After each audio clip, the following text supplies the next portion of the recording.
ಮುತ್ತಪ್ಪ ರೈ ಎರಡನೇ ಪತ್ನಿ ಅನುರಾಧಾಗೆ beg relief ಸಿಕ್ಕಿದೆ. ಮುತ್ತಪ್ಪ ರೈ ಪುತ್ರ ರಿಕ್ಕಿ ರೈ ಕೊಲೆ ಯತ್ನ ಆರೋಪ ಕೇಸ್ಗೆ ಸಂಬಂಧಪಟ್ಟಂತೆ ಪ್ರಕರಣ ರದ್ದು ಕೋರಿ ಹೈಕೋರ್ಟ್ ಮೊರೆ ಹೋಗಿದ್ರು ಅನುರಾಧಾ.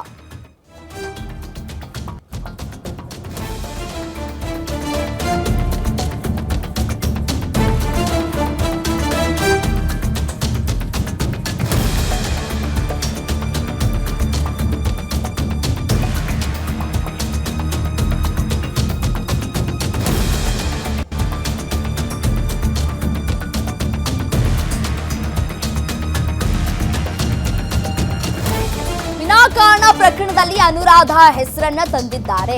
ಆಸ್ತಿ ವಿವಾದ 6 ತಿಂಗಳ ಹಿಂದೆಯೇ ಇತ್ಯರ್ಥವಾಗಿದೆ. ಏಪ್ರಿಲ್ 14ರಂದೇ ಅನುರಾಧಾ ಪುತ್ರಿ ಜೊತೆ ಯುರೋಪ್ಗೆ ತೆರಳಿದ್ದಾರೆ. ಕೊಲೆ ಯತ್ನ ಕೇಸ್ಗೂ ಅವರಿಗೂ ಸಂಬಂಧವಿಲ್ಲ ಅಂತ ಹೇಳಿ ವಾದವನ್ನ ಮಾಡಲಾಗಿದೆ.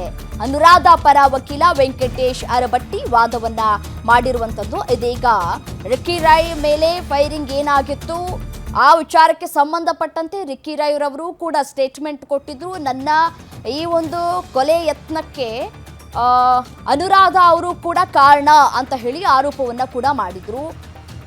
ಆರೋಪ ವಿಚಾರಕ್ಕೆ ಸಂಬಂಧಪಟ್ಟಂತೆ ಇದೀಗ ಪ್ರಕರಣ ರದ್ದು ಕೋರಿ ಹೈಕೋರ್ಟ್ ಮೊರೆ ಹೋಗಿದ್ರು ಅನುರಾಧಾ ಅವರು. ವಿನಾಕಾರಣ ಪ್ರಕರಣದಲ್ಲಿ ನನ್ನ ಹೆಸರನ್ನ ತಳುಕು ಹಾಕಲಾಗ್ತಾ ಇದೆ, ನಾನು ಬೆಂಗಳೂರಿನಲ್ಲಿ ಇರಲೇ ಇಲ್ಲ ಅಂತ ಕೂಡ ಅವರು ಹೇಳ್ತಾ ಇರುವಂತದ್ದು. ಸೊ ಹಾಗಾಗಿ ಇದೀಗ ಈ ಒಂದು ಕೇಸ್ನಲ್ಲಿ ಬಿಗ್ ರಿಲೀಫ್ ಸಿಕ್ಕಿದೆ.